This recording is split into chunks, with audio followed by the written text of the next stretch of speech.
Hey crafty cuties, welcome back to Paper Terrace and welcome to another journal making video. Today I am going to be making some wallpaper journals with you using a file folder as the base, and we're gonna get started. So I have this little bucket of some of the pre-made ones just to give you an idea of what we're making. And these are gonna be pretty simple journals. Now I have been doing a ton of no-sew journals, but these ones are going to have some sewing. Pretty simple though, just for those people that also have a sewing machine. I do want to be able to show you, sewing so that you can get tips and tricks for that as well. So I'm gonna move all of the supplies out of the way, and we're just getting started with the file folder as our base. So I'm going to bring my huge trimmer over here, and we're gonna trim this down. So first I'm gonna trim down the height, and I want it to be 8 inches tall. And then I want the width to be 6 inches. So on these file folders, we have like this expandable what's it called? It has the pre-folded marks. I can't think of the word. So I love that for the spine because you can use any of the fold marks that you want, but I'm gonna go ahead with the largest option. So we have about like a 1/2 inch spine or so. And then, so I will know that I want to make sure to measure 6 inches wide starting at the fold mark. And so, oops, sorry, I'm gonna do that backwards actually. So I'm gonna place it in like this and 6 inches. I always keep the extra pieces I'm cutting off because I do use file folder pieces quite a bit.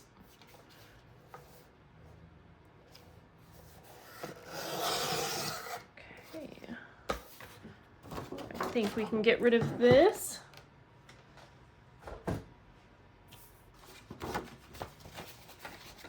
So you can see how simple that base is, but it's a nice sturdy material. And then we're gonna use this wallpaper, and I got this out of one of my wallpaper books that I just have in my collection. So I'm going to decide, what do I want the front, or yeah, where do I want the cover to be? I think we're gonna go up here. And I think I can fit about I can get 2 journals out of this large piece, so that's awesome. So we're gonna glue it towards the top, and I am going to be using my Tombow Mono Aqua Glue. I have it in this Sugar Bell container with a little charm top that I made using a eye pen. You can see this one has rusted though because it's not stainless steel, but it doesn't really bother me. It just makes it easy to find with the charms, and it's cute. So I'm using the refill of the Tombow Mono, and I absolutely love this glue.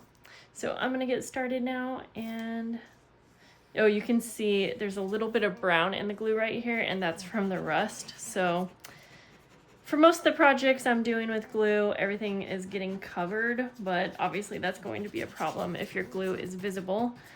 So I'm gonna have to go ahead and order some stainless steel eye pens. But other than that, I love this glue setup so much, it's perfect.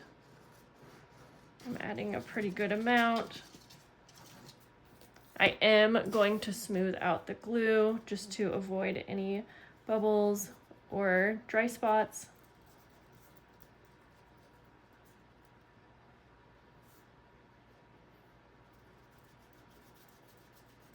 And I think I need a little bit more actually, because again, I don't want to have any dry spots in here.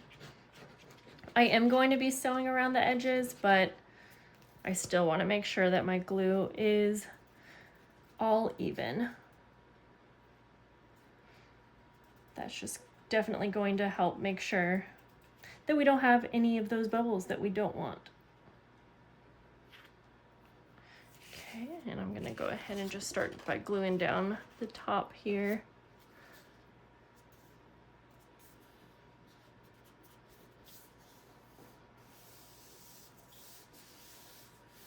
Oh, will that be the front or this will be the front? Okay, that's fine.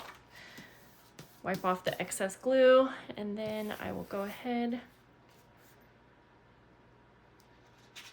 and glue the rest. I just like to do it section by section so that I don't have, I don't know, it's just a little bit easier to line up, I think.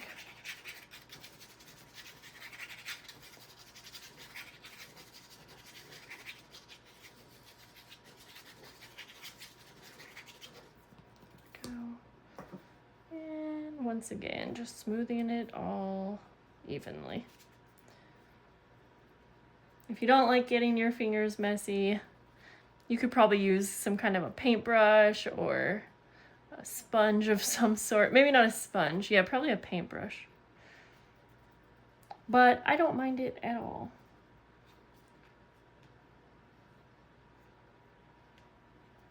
All right, I think we got that okay.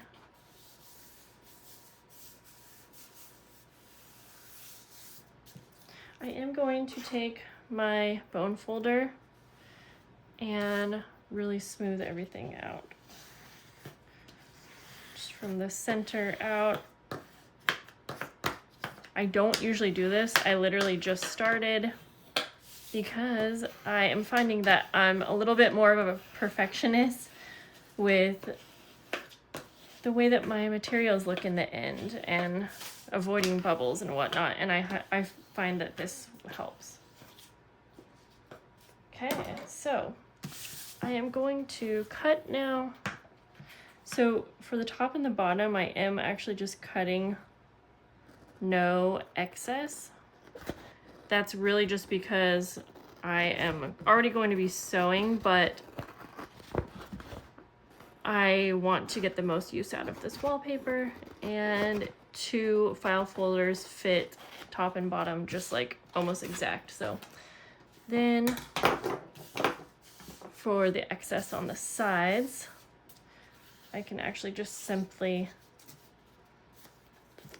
I am going to kind of angle the corners just so there's no extra bulk, and then I will just go ahead and fold those over.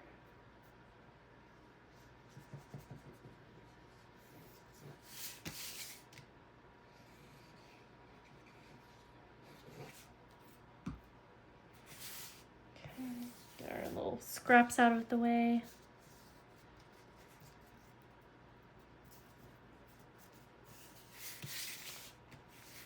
All right.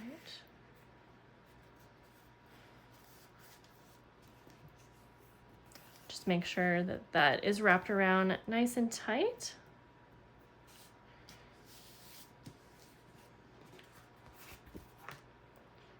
Pretty. Okay. I am going to go ahead and just kind of refold those just so we can start getting the spine ready. And it will make it easier when I cover the inside. I will be able to easily see where I need to fold since I've kind of pre-folded the wallpaper now. Okay, so we are going to cover the inside now. So I pre-cut some cardstock that will fit perfectly on the inside cover. I thought this print was really cute and would go really well with this wallpaper. And so I'm just double checking that that will fit. We are going to be wrapping some lace around the outside spine and the inside, so we have that. And then I also cut down some rectangles of vellum, and we're going to, oh, I don't know how I, that is not, there we go. That are going to be pockets on the inside and the outside, so those will get sewn on. And then I also, we have to do this kind of all in one step, which is why I'm showing it all right now. We also have some fabric closures, and I just need to trim this one a little bit. And I'm using a vintage sheet I thought would go really well. Either this or muslin is probably my preference right now. And we're going to sandwich this between the cardstock and the file folder like that. So we'll just start gluing these. And again, we are going to sew all the way around but we will still glue this on just so everything stays intact nicely. And the glue also adds a little bit of stability.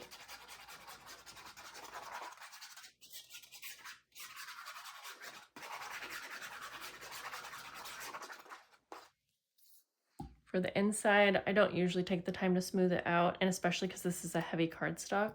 I am going to add a little extra glue where that closure is going, even though it will be sewn into place as well. And this is probably 18 inches by 1 inch, the fabric that is.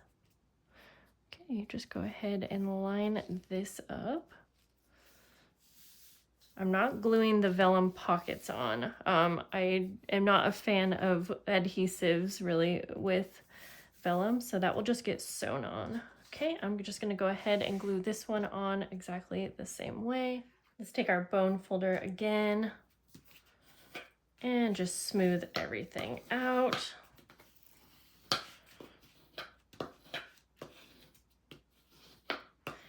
Then we're gonna take our lace.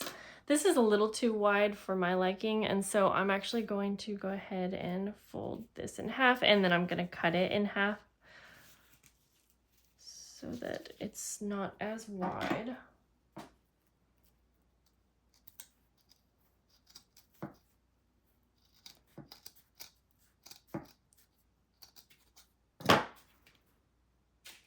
Okay. Flip this over. So let's see here. So this is the front. So I'm going to have the lace go like that, just around the spine, and then I'm not going to glue this on, it's just going to get sewn, but I am trying to kind of hold it into place. And honestly, next time I might put the lace around first and then put the cardstock down so that it kind of glues it in place as well. But it does look pretty like this is, and it is going to get sewn on. So I'm just going to add a little bit of glue just to kind of hold it in place until it gets sewn down. So, all right, we're going to head over to the sewing machine now.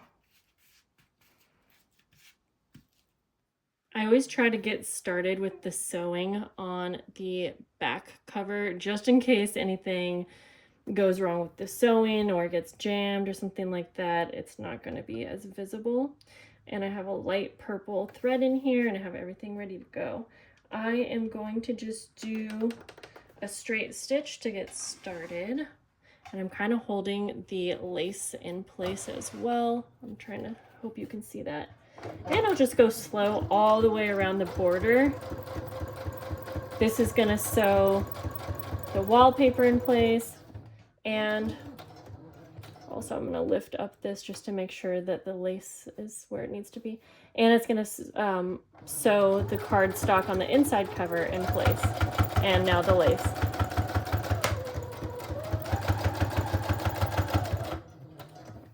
We're gonna turn it. And then we're also gonna get the fabric closure sewn into place now. So it really does have quite a few different purposes along with adding some nice texture. And again, now that we're about to go over the lace, I just make sure that that's in place since, you know, we did glue it down, but I'm pretty sure that it's not actually glued in place yet.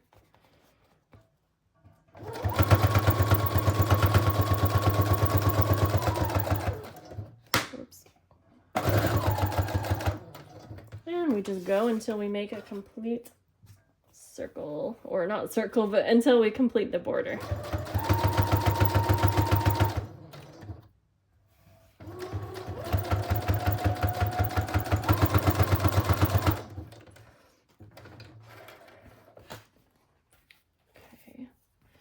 So we have our first sewing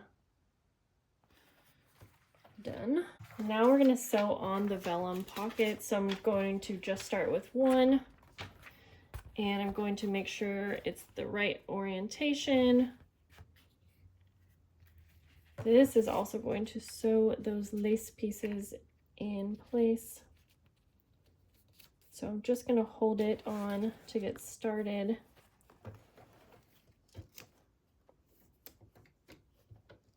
And I'm going to do a zigzag stitch for this. Now, the back of the stitching is going to show on the front, so just keep that in mind.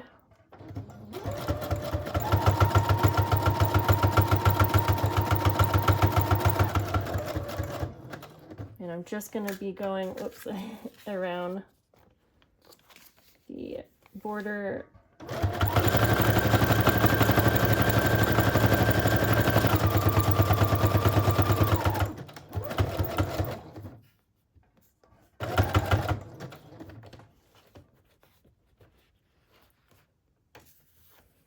Kind of have to just fit your cover in there.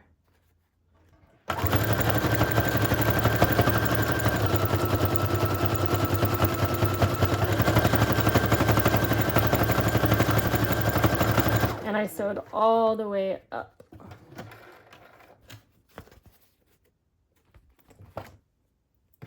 Then I'm going to do the same thing to the next pocket. Go ahead and trim any thread pieces that you want.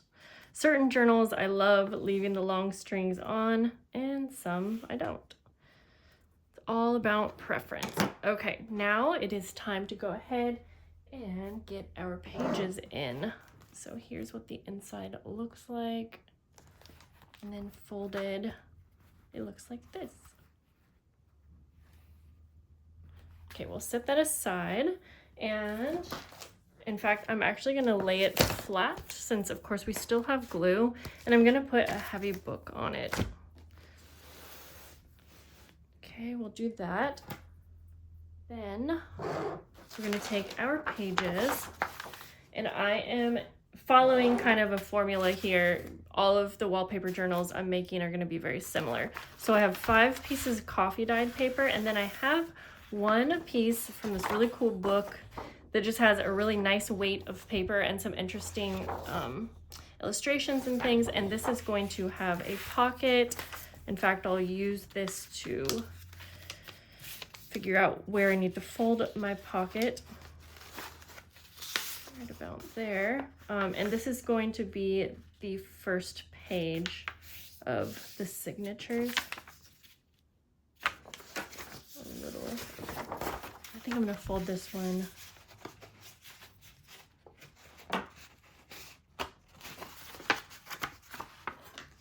Use the bone folder here.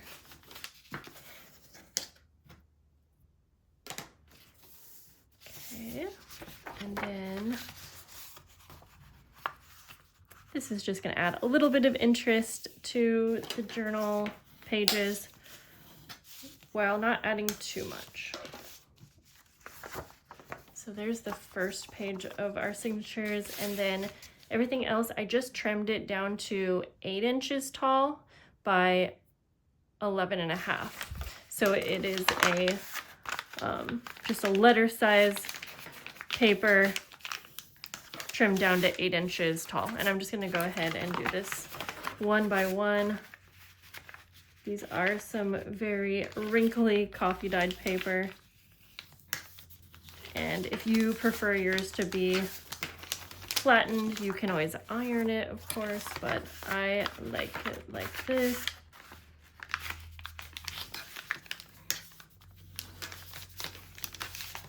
And I do find that over time, the wrinkles do get kind of flattened out as well. So I'm just folding every page in half. I'm just kind of using my bone folder to help make those creases nice and crisp. Ooh, this is a fun one. And I love that even though these are all coffee dyed papers, they all have a little bit different designs. And this one did just rip right here, and that does happen sometimes, so I'm not actually going to use this one, sadly, because I don't want to take the risk I would put it in my own personal journal, but I just don't want to take the risk of that ripping even more once it's sewn in. So it just happens sometimes because I when I'm drying my papers, I do keep them folded, and I am kind of realizing that with some paper, for whatever reason, it gets a little too crispy. Okay, but this one's okay. Now I just need to trim the height down to. We'll go ahead now and make our signature, which is just a group of folded papers into one booklet, and this is just going to be a one signature journal. So this is going to be the outside paper. So we're going to take that and basically nest these in one, just right inside each other like this.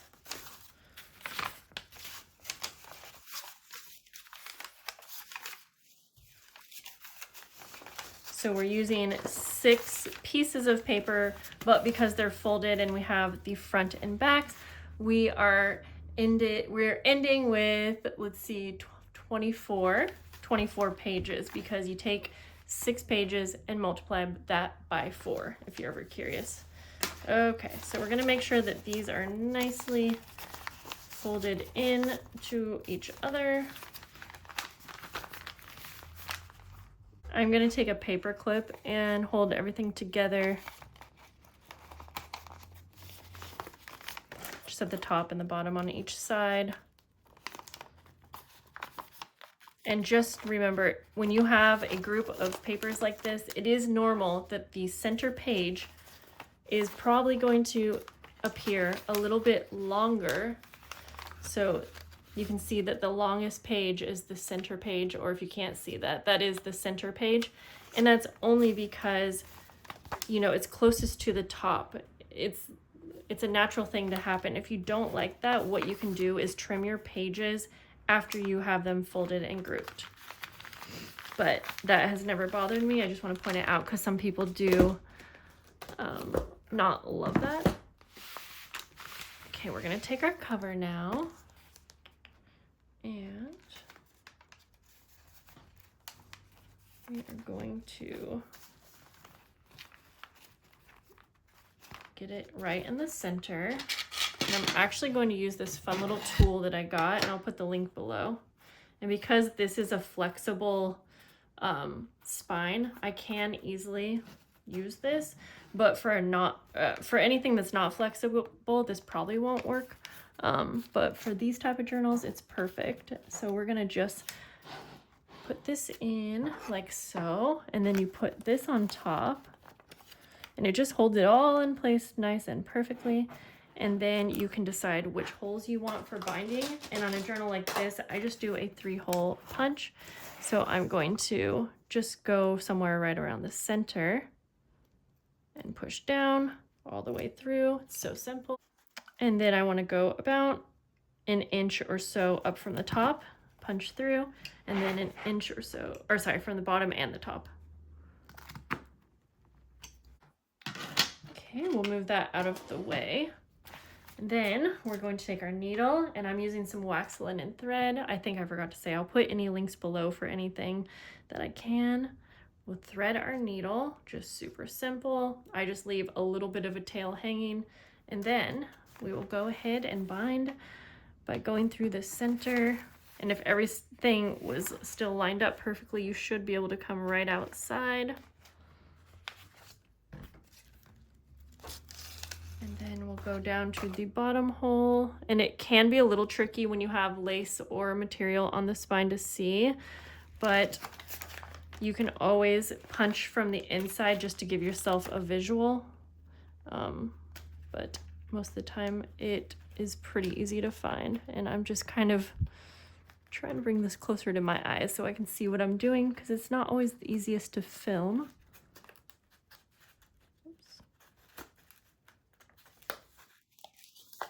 Okay, then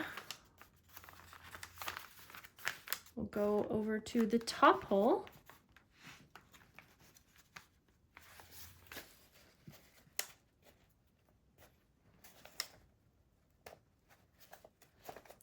Oh, and I just noticed that this got caught. So you do need to check for that. Make sure you're pulling things tight. Sometimes things get caught, and that's okay. Then once you're out of the top hole, just go right down to the center and go back in to the inside. And then you're just going to make sure to pull everything very nice and tight. Go ahead and make sure that one end is on one side of the middle string and one is on the other. And tie a knot. I cut this way too big. You really only need like 2.5 times the height for your string or wax linen thread, whatever you're using. There we go. We can remove these. And we shall be done. Let's go ahead and see what it all looks like.